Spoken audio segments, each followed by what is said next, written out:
L'agricultura ecològica és un sistema de gestió agrícola i de producció d'aliments que combina les millors pràctiques ambientals, un nivell elevat de biodiversitat i la preservació dels recursos naturals. A més, l'agricultura ecològica impulsa el desenvolupament local sostenible de la zona i afavoreix la millora de la riquesa del patrimoni agrari i paisatgístic.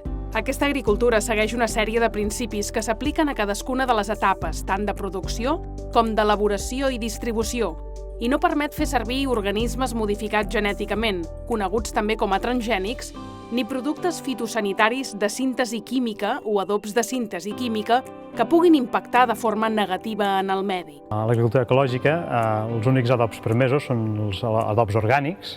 A diferència de l'agricultura convencional, que els adobs nítrics tenen un efecte immediat, en l'agricultura ecològica, els adobs aquests orgànics, la funció és més general, holística, a llarg plaç.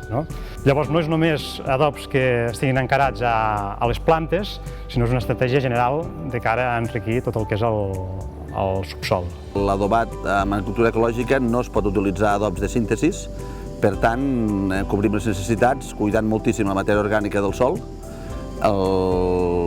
l'aportació d'adobs verds entre cultius, això és primordial, i ajudes amb fem compostat per cobrir les necessitats nutricionals de la planta. En l'agricultura ecològica es dona una importància especial a la rotació plurianual de cultius i d'altres tècniques per garantir i potenciar la diversitat del medi i incrementar la matèria orgànica del sòl. Degut a que no es pot utilitzar pesticides de síntesi, és bàsic treballar la rotació de cultius i el cuidado dels marges per establir una bona simbiosi i biodiversitat entre la fauna auxiliar i després també sobretot treballar amb varietats i cultius bastant adaptats al nostre terreny. Cada família d'aquestes plantes té la particularitat d'absorbir uns nutrients del terra.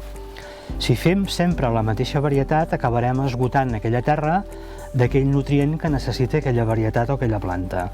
Mentre que si fem rotació, generem un equilibri que, a més, si introduïm un conreu anual de lleguminoses, fins i tot fem aportació natural de nitrogen al sòl, que també necessitaran els conreus que eliminen al darrere. Per tant, que hi hagi una bona rotació de conreus i també, a ser possible, una bona associació, és la llei pilar bàsica per una bona praxis en agricultura ecològica. També es fan servir tècniques com les franges florals, la diversitat vegetal, marges als conreus, el reservori de fauna útil o benèfica o les feromones agrícoles. Llavors hi ha plagues que l'acció dels depredadors naturals no és suficient per controlar-les. Les bones pràctiques culturals dels productors tampoc són suficients i és en aquests casos, i només en aquests casos, que opten pels tractaments fitosanitaris que ens permet la normativa ecològica. Aquest tipus d'agricultura garanteix al consumidor que els mètodes emprats per obtenir aquests aliments s'ajusten a la normativa europea de producció ecològica vigent i que se segueix un control rigorós durant tot el procés de producció, elaboració i comercialització.